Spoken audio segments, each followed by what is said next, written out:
Muchachos y muchachas. George Carlin said it best. It's a big club and you ain't in it. And he was talking about the big elitists of our day, the celebrities, the big names that seem to be in cahoots with each other when it comes to infiltrating absolutely every single aspect of our everyday society, everyday pop culture, things like this. And for us to truly understand some of this, we have to go back a little bit. Believe it or not, before, I would say, the great collective knowing, I'm going to call it that, the observation as a collective, as we have come to know and learn about all these secret societies in the recent years, predate, I would say, maybe 2016, maybe a little bit before that.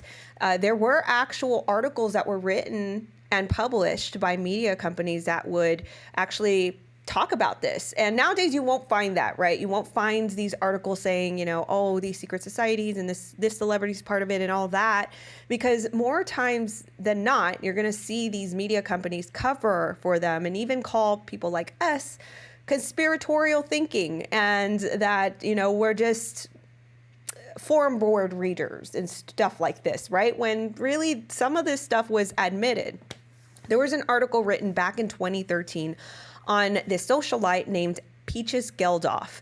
Peaches Geldof is actually the daughter of Bob Geldof. Bob Geldof is an Irish singer-songwriter, and he actually started Band Aid, a humongous concert. And, you know, it was a fundraiser for the Ethiopian famine. And he had big names at this concert: Bono, Phil Collins, his own band, the Boomtown Rats, things like this, to fundraise for that cause. He also co-wrote the song Do They Know It's Christmas? And I'm pretty sure you guys have heard that song every single Christmas season. Do they know it's Christmas after all? Can't sing for crap. So I'm just going to paraphrase here. Please don't copyright me on YouTube. Anyway, so that is her father, Bob Geldof. Now, Peaches actually was one of the first social media influencers back in the day when Twitter first was in their infancy stages. She was one of the first celebrities on there, had a massive following. And she actually came out to her Twitter following stating that, you know, she was in some secret society.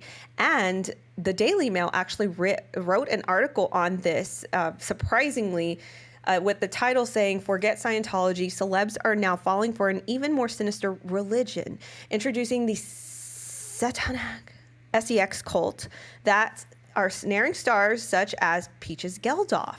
And they share this photo of Peaches with a tattoo inscribed in her arm that basically has a heart with OTO inscribed in it.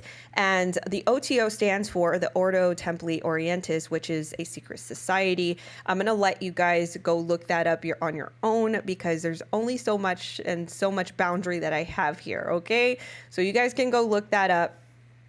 But she was at one point a Scientologist, and she actually did practice a little bit of Judaism, and she eventually led into this, I guess, secret society religion. Now, the OTO is actually it was a founding...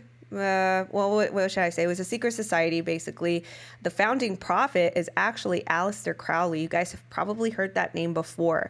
And it gives the lie to that assumption. Now, Crowley, if you just a little bit on him, he was born in upper-class British family in 1875. He styled himself as the Great Beast 666.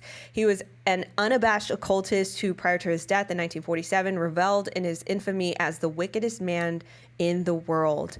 Now, his form of worship involved sadomasochistic sex rituals with men and women, spells, which he claimed would raise malevolent gods, and use of hard drugs, including the opium, the C drug, the HEROIN drug, and mescaline.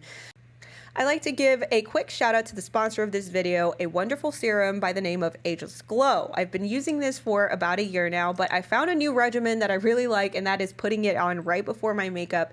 It really reaffirms my skin, it rejuvenates it, and like I said in my last video, I had just come back from the border, so my skin really needed some help. So this has been some fast-acting serum. It's natural ingredients based, and I love this company because they actually are socially responsible. They actually donate meals to hungry children around the world. So you can get this at glowwithnatalie.com and experience this wonderful serum for yourself.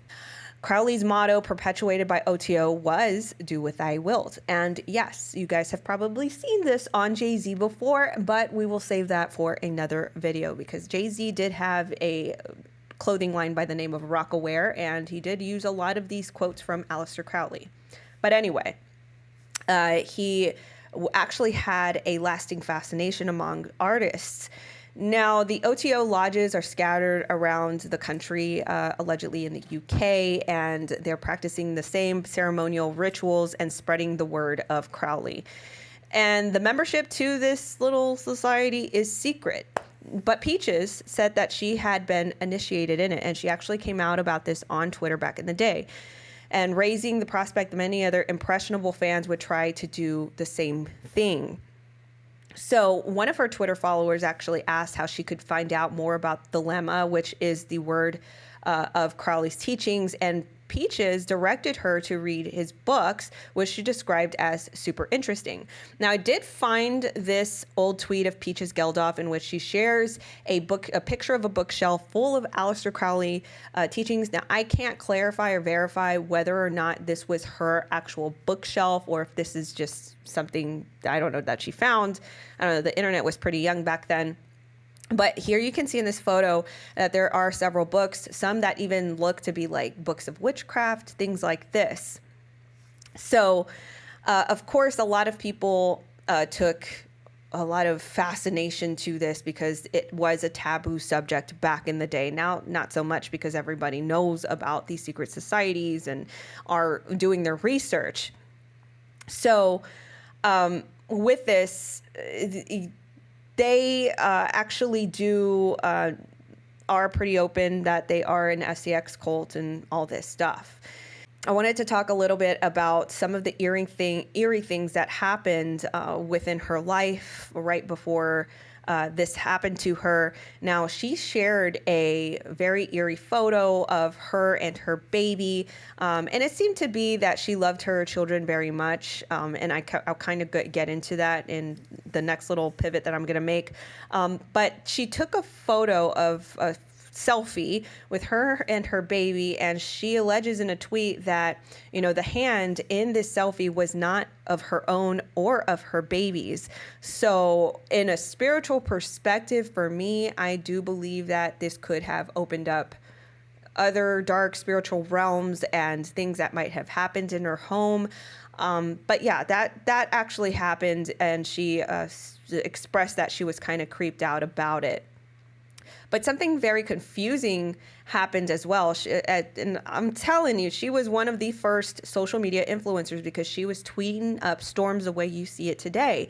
She actually went on a Twitter rant and alluding to this vocalist called, his name is 𝘱𝘐𝘗𝑠. And 𝘱𝘱𝘱𝘗𝑠 was actually convicted of multiple S-word assaults on the inappropriateness with kiddos, stuff like this.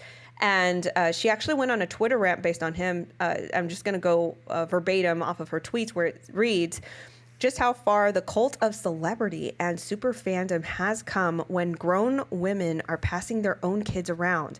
I hate the world sometimes. Close to their majority talentless musical hero without a backward glance, and they are equal in their monstrosity. It sickens me to see. His own sick, twisted pleasure. The papers must name woman A and woman B, who offered up their own babies to this monster in hopes of being. Read the stories, is how utterly traumatized those babies must have been during, and how he has now robbed them of their childhoods, all for I can't even bring myself to comment on Watkins admitting to R-wording babies either. As a mother of 2 babies myself, all I can think and it cuts off there. So that's where I'm a little bit confused, because obviously she was open about being in this secret society. Now, I can't verify what they do other than what they have admitted to, which is that they are an S cult and, they do that ritual. But there were other people in, investigations. There was an FBI agent, a former FBI agent by the name of Ted Gunderson, who investigated these circles, these devilish circles in LA, and found that Crowley's teachings about raising demons to one's bidding suggested people like us sacrifice, and preferably of young kiddos. That's what he investigated. That's what he said. So it's interesting to me that she was in this secret society very openly, and that she was actually lashing out, and especially the first little sentence, or the first little phrase that she spelled out, just how far the cult of celebrity and super fandom has come when grown women are passing their own kids. So we're going to take a little bit of a darker turn, because Peaches Geldof was actually found, passed 1 year later in 2014. I'm actually going to go through the accounting through this article by the Mirror in the UK, where they go through the last hours, in which to me seems a little uncharacteristic of the passing, but we're going to go through it anyway. So it states here that she shopped, she searched for TV shows on YouTube, she tweeted about clothes, and then something suddenly pulled her back into, her use of the substances. They say that she was found slumped in a spare bedroom by her distraught husband, Tom Cohen, who had been at his parents' home in southeast London for the weekend. Seeing her splayed out with one leg hanging off the bed, he immediately knew. Tom, her husband, their 2 sons, were at his parents'. She had dinner with 2 of her best friends in London that day, or, before she passed, that Friday night before going to the cinema and staying over in Hampstead. The next morning, the whole weekend she had the whole weekend to herself. She did some shopping in London, and she caught a train back to Sevenoaks, Kent, and got a taxi to her country house in Wrotham. Once home, she spent an afternoon and evening watching True Detective on TV and chatting with 2 friends and with family on the phone. On Sunday morning, the star tried to arrange a family day, but it was called off due to bad weather. She instead stayed at home tweeting the first picture of her kids' clothes with the caption, "Bought Estella a cool summer look, Liberty print caftan with matching shorts in different color," and it just cuts off there. It was about 5 p.m. when Tom's father, Keith Cohen, dropped the other son off. He chatted to his daughter-in-law for about an hour, and later told her inquest that there was nothing about her behavior that concerned him. The inquest heard how she was in good spirits. She told him that she had booked a trip for the children to a theme park and that she had been writing an article. Okay. At 5:40 p.m., she spoke to Tom, and a half hour later, Peaches shared her poignant picture of herself and her mother, Paula Yates, who died of the H drug overdose in 2000 when she was just 11 years old. And in the capture, it just says, "Me and my mom," and she shared this picture here. She searched for videos and a TV show, The Dog Whisperer, on YouTube, and texted a friend to call her about 7:01 p.m. They spoke for 12 minutes at 7:45, and it was believed to have been her last contact with anyone. Later on, her husband, Tom, rang the phone late at night at 9:48 p.m., but couldn't get an answer, and he was concerned. But unbeknown to the singer, his wife had passed about 8 p.m. After taking the substances. Becoming increasingly frantic the next morning, he asked a neighbor and a local dog warden to go check, and when they couldn't get an answer, he drove back to the family home with his mother and his other son at 1:30 p.m. and found Peaches as he found her. So this was the investigation that was revealed. They said that she had marks on her right elbow and right thigh, and that's where they say that the substances were put. With little tolerance to attempts to get clean, the dose would prove to be fatal. They say that they found that a syringe was found in a box of sweets next to the bed, and 80 others were discovered hidden in the house with 7 grams of H substance. Now, that to me was very weird because, you know, Peaches Geldof seemed to be in good spirits, and she was actually, you know, acting normal. And to me, it's really weird how they don't mention the part where her, you know, her other son was found right next to her and was there for 17 hours. Now, does all of this tie in together? I guess that's the part where you're going to actually have to discover on your own and make that assumption or that observation, come to your own conclusion about that. Now, one thing that I do want to mention before I go, she actually did this while she was alive. There was a friend of hers named 𝘱𝘳𝘵𝘀. In his journal, she signed in her own blood that she was not going to pass. And it says here, her haunting words emerged in 𝘸𝘪𝑠's newly published diary from 𝐕𝐢𝐬𝐢 to Shangri-La charts from the musician's life from 2008 to 2013, and includes more than 200 pages of his substance-induced writings. And it shows a picture of Peach's name and phone number written in her own blood with a syringe. It isn't clear who wrote the chilling message. I solemnly swear, it wrote, I solemnly swear I am not going to pass.